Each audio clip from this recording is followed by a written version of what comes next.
দিয়ে দিলাম 1 চামচ সরষের তেল, তার মধ্যে দিয়ে দিলাম 5 ফোড়ন। আমি রান্না করব, এই দেখুন চিচিঙ্গা আর পেঁয়াজ কেটে নিয়েছি একটু আলু কেটে, হ্যাঁ আলু চিচিঙ্গা পেঁয়াজ দিয়ে একটা রান্না করব। দেখুন আপনারা, টমেটো কেটেছি আর কেটেছি 2টো কাঁচা লঙ্কা। এই কাঁচা লঙ্কাটা আমি এখন দিয়ে দিচ্ছি ফোড়ন হিসেবে। শুকনো লঙ্কা না দিয়ে আপনারা যদি শুকনো লঙ্কা খান তো শুকনো লঙ্কা দিতে পারেন। ফোড়নটা 5 ফোড়ন দিলাম আর দিলাম কাঁচা লঙ্কা। আমি চেষ্টা করি শুকনো লঙ্কা কম খাওয়ার, সেই জন্যই কাঁচা লঙ্কা দিয়ে দিলাম কেটে রাখলাম আলুটা। আলুটা একটু ভেজে নেব, সঙ্গে সঙ্গে টমেটোটাও দিয়ে দিলাম। আর দেখুন এখানে নিয়েছি রসুন, আদা আর ওটা হচ্ছে কাঁচা হলুদ। এটা দিয়েই আমি রান্না করব। দেব 1 টুকরো লেবু, আর এখানে পেঁয়াজ আছে, পেঁয়াজের সঙ্গে চিচিঙ্গা দেওয়া আছে, এটাও আমি ভাজার সময় দিয়ে দেবো। এখন রং হওয়ার জন্য আমি দিলাম এই কাঁচা হলুদটা। আপনারা যখন গুঁড়ো হলুদ খান তখন গুঁড়ো হলুদ দিয়ে করবেন। এতদিন হয়তো আমার রান্না দেখতে একটু বুঝে গেছে আমি গুঁড়ো হলুদ না খেয়ে কাঁচা হলুদ দিয়ে রান্না করি। তার কারণ হচ্ছে গুঁড়ো হলুদে অনেক কেমিক্যাল থাকে, আর আমার মেয়ে তো ফুড অ্যান্ড নিউট্রিশন নিয়ে এমএসসি করছে, ওই আমাকে বলেছে যে মা গুঁড়ো হলুদ খেও না, কাঁচা হলুদ খাও। তাই কাঁচা হলুদ দিয়ে আমি রান্না করি। দেখুন কালার হয়ে গেছে। কাঁচা হলুদ আপনাদের গুঁড়ো হলুদের মতো অত সুন্দর কালার হয় না, কিন্তু হয়। এবার আমি দিয়ে দেবো এই চিচিঙ্গাগুলো। আপনারা যদি মনে করেন আরও লাল করে ভাজবেন, ভাজতেই পারেন। আমি বেশি লাল করে ভাজতে গেলে দেখুন তেলের দরকার, বেশি তেল খাওয়াটা শরীরের জন্য ভালো না, সেই জন্য আমি অল্প তেলেই রান্না করব। তাই বেশি লাল করে ভাজা যাবে না। কাঁচার যে গন্ধটা, গন্ধটা চলে গেলেই চলে। দেখুন এখানে চিচিঙ্গা রয়েছে এবং চিচিঙ্গার সঙ্গে আমি পেঁয়াজ কেটে রেখেছিলাম। আপনারা যদি মনে করেন যে আলাদা পেঁয়াজটা ভেজে নেবেন, সেটা ভাজতেই পারেন। আমি একবারই দিয়ে দিলাম, কোনো অসুবিধা নেই। এবার এটাকে আমি ঢেকে ভাজবো, ঢেকে এটাকে আমি ভাজতে থাকবো।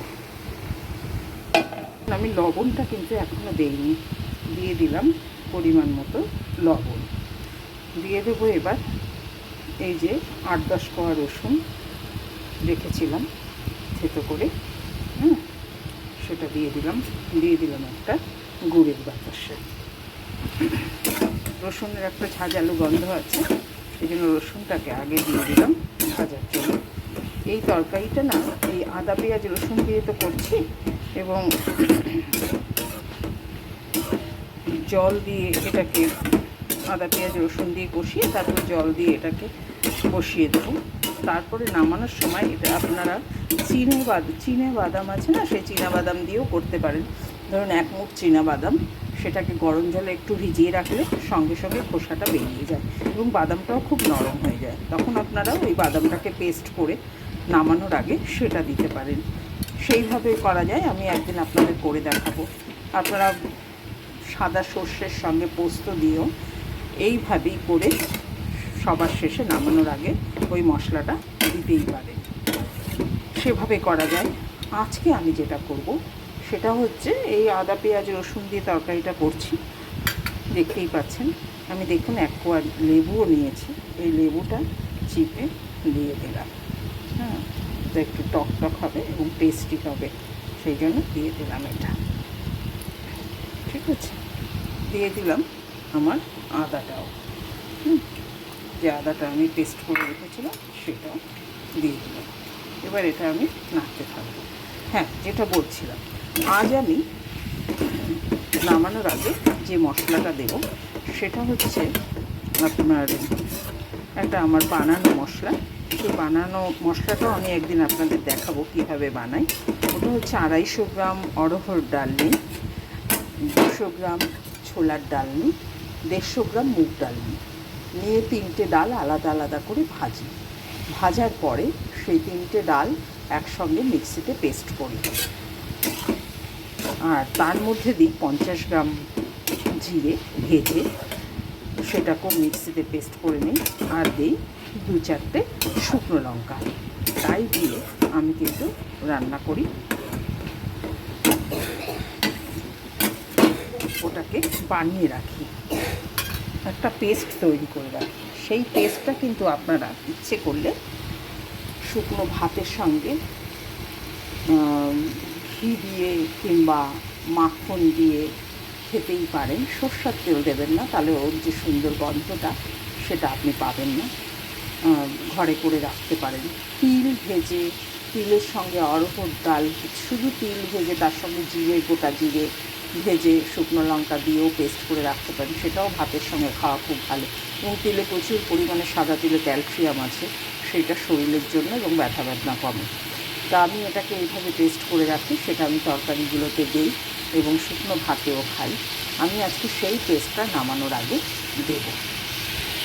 তরকারিটা গামাখাই হবে, বেশি জল আমি দেব না, সামান্য জল দেব জাস্ট সেদ্ধ হওয়ার জন্য। এই দেখুন, এই ছোট্ট বাটিতে 1 বাটি জল দিলাম। আর এই তরকারিটা আমি একবেলার জন্য করছি, রাতে খাবো রুটি দিয়ে বলে করছি। রুটি এবং ভাতের সঙ্গে যায়, রাতে মেয়েকে ভাত দিয়ে দেব আর আমরা রুটি দিয়ে খাবো, সেই হিসেবে এটা আমরা করছি। এই দেখুন হয়ে গেল। এবার এটা আর দেব না, এটা সেদ্ধ হোক, তারপরে আমি মশলাটা রেডি করে নিই। এই দেখুন, আমি কাঁচের শিশিতে এটাকে করে রাখি, আপনারা যখনই করবেন কাঁচের শিশিতে করবেন।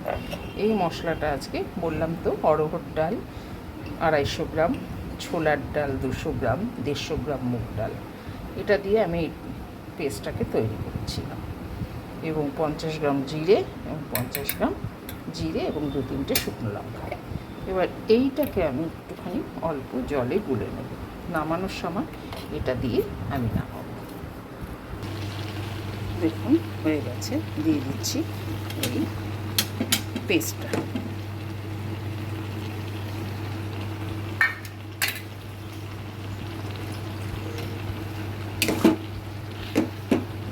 ঠিক আছে, আপনারা এটা সাদা সর্ষে আর পোস্ত দিয়ে করতে পারেন, চীনাবাদাম বেটেও করতে পারেন, এই পেস্টটা দিয়েও করতে পারেন। খেতে খুব টেস্টি হয়। আমি বাটিটা দিয়ে একটু জল দিয়ে দেবো। আপনারা এভাবে করবেন এবং আমাকে জানাতে ভুলবেন না কেমন খেতে লাগছে। একটু ফুটে উঠলে আমি নামিয়ে নেব।